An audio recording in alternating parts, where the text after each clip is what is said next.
everybody for coming. I also want to thank the person who designed the cover of this book. He's here tonight. He's originally from Italy, but he has lived in London for many years. His name is Franco La Russa, also known as the artist Tian. And I also want to thank my husband, Eduardo Leañez, who came with me from New York. So I'm going to read you the first few. I'm going to read you the first few pages of this novel, Pennsylvania Station. The novel is about a romance between a closeted architect and a much younger gay activist, and it takes place in the mid-1960s. The novel begins in a Broadway theater in August of 1962. Frederick Bailey had to be careful not to seem too musical. Only certain people knew about his passion for musical theater. He was sometimes ashamed to admit it, but Julie Andrews did something to him. He would never forget the first time he saw My Fair Lady in April of 1956. He and Jonathan bounded out of the Mark Hellinger Theater on a wave of something he rarely experienced anymore. It felt like love. The reason was Julie. He knew the moment Freddie Eynsford Hill bumped into her and she came tumbling downstage all in a heap, crying like a wounded animal, dressed in rags, her hair a mess, her face smudged with soot, her basket spilling out of her hands, her violets scattered across the pavement. From that moment, she belonged to him. And when she opened her mouth to sing, a uniformed usher and a matronly woman in blue stopped at his row. The usher checked the ticket and pointed a white-gloved finger in his direction.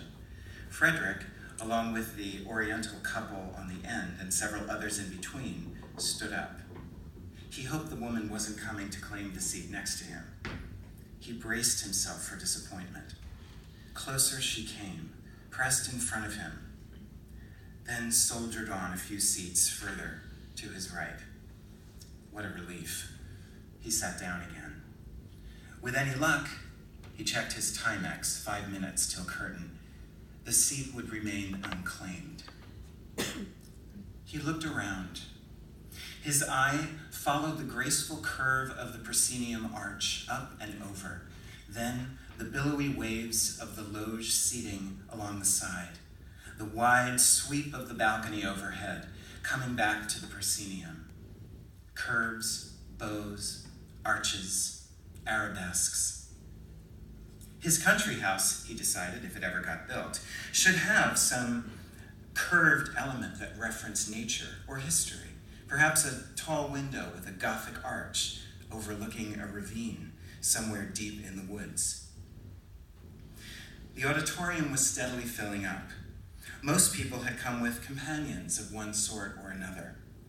2 men made their way towards the seats directly in front of him. Hard to know if they were. One whispered something in the other's ear as they removed their suit jackets. They laughed. He and John used to love going to the theater together. Listen, old man, just because I'm getting married. It was John with whom he'd seen My Fair Lady the first time.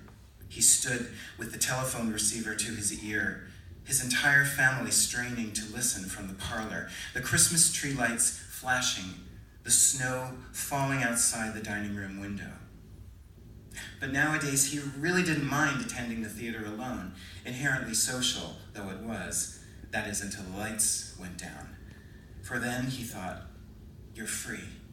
Free to be anyone, do anything, go anywhere you please. And whether you're extroverted or introverted, married or single, normal or queer, it's just that with Rachel, for those few blessed hours, you let go.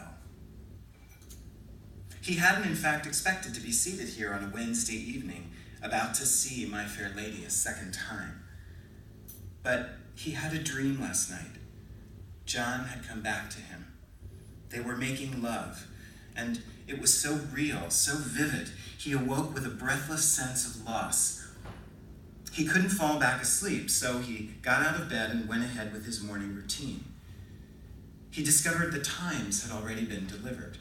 There was a notice in the entertainment section. After 7 smash years on Broadway, My Fair Lady was closing at the end of September. He thought, why not? Revisiting an old flame might be just the thing to start the evening. He had vaguer thoughts of ending it at the Snake Pit, and who knew what might happen there, whom he might meet. It might also fortify him to put on the family mantle this weekend, Pop's 75th birthday, the annual trip to Reading. He still hadn't bought a gift for his father. He was thinking a nice tie or handkerchief. Gimbel's had a decent selection, and it was right on the way to, he remembered, the protest in front of Penn Station, Action Group for Better Architecture in New York or something like that. Deborah had called this afternoon to remind him they were protesting the impending demolition of Pennsylvania Station and to encourage him to join the protest.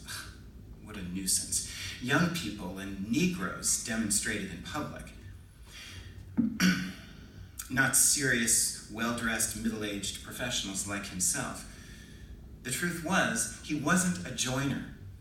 He didn't believe in causes, and frankly, he wasn't certain the loss of Penn Station. Now the lights were dimming. The conductor stood up in the pit. Frederick applauded along with the rest of the audience. Silence. The baton rose.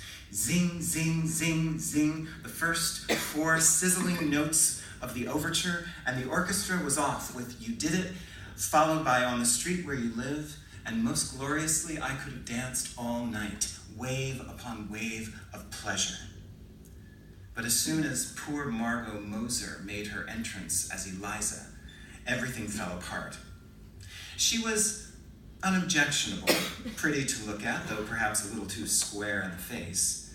Her voice was likewise pretty, if completely indistinguishable from 1,000 other pretty voices. He tried not to let Margot Moser ruin the experience for him. He was happy enough, he told himself, just to be sitting here comfortably in the theater. All the more so because the seat next to him was unoccupied, room enough to cross his legs.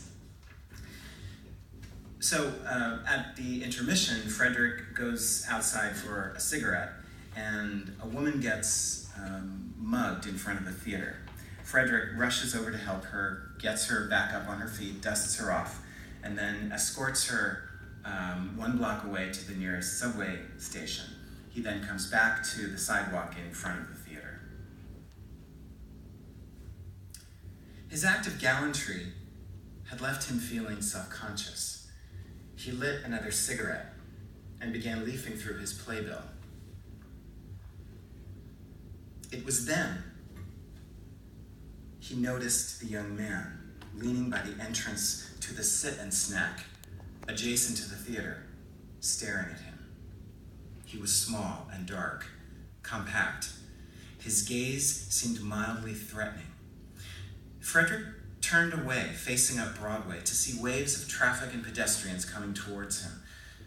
He turned back to find the young man still leaning by the door, still staring. Now he was approaching, an indefinable smile on his lips. Frederick's heart began to pound as if this were yet another hoodlum hot for some action, or an undercover policeman coming to inform him, "Mind if I have a cigarette?" It felt like a trap. He obliged without saying a word, afraid his voice might give him away. The young man's smile disappeared as he accepted the cigarette, and then Frederick provided it without being asked. The light. "Thanks, I'm Kurt." A stiff "hello" was all Frederick dared offer. But the young man didn't ask for more, just stood his ground. He couldn't have been much taller than 5 feet, yet the space he occupied seemed entirely his own. Frederick turned again to look in the opposite direction.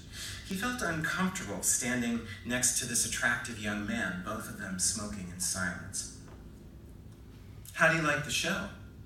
the young man asked, picking a piece of tobacco from his tongue and flicking it away. "Fine, I like it fine."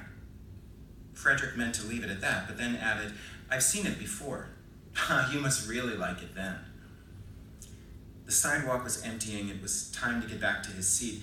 And rather than engage further in a conversation he felt was pointless and probably dangerous, Frederick murmured, "It's time," took a final drag on his cigarette, tossed it into the street, and turned on his heel to enter the theater, not waiting for a reply, but feeling nonetheless the young man's presence behind him, worrying his abrupt departure might have been rude, wondering if he'd been unnecessarily cautious, fearing he'd let slip a golden opportunity. Was it his imagination, or was this a pickup? And as the lights went down, there was a commotion in his aisle as people stood up. All other seats around him were occupied except for the one immediately to his right. A pair of tight white chinos brushed before him. It was the young man. He sat down and smiled again, the same indefinable smile. Thank you.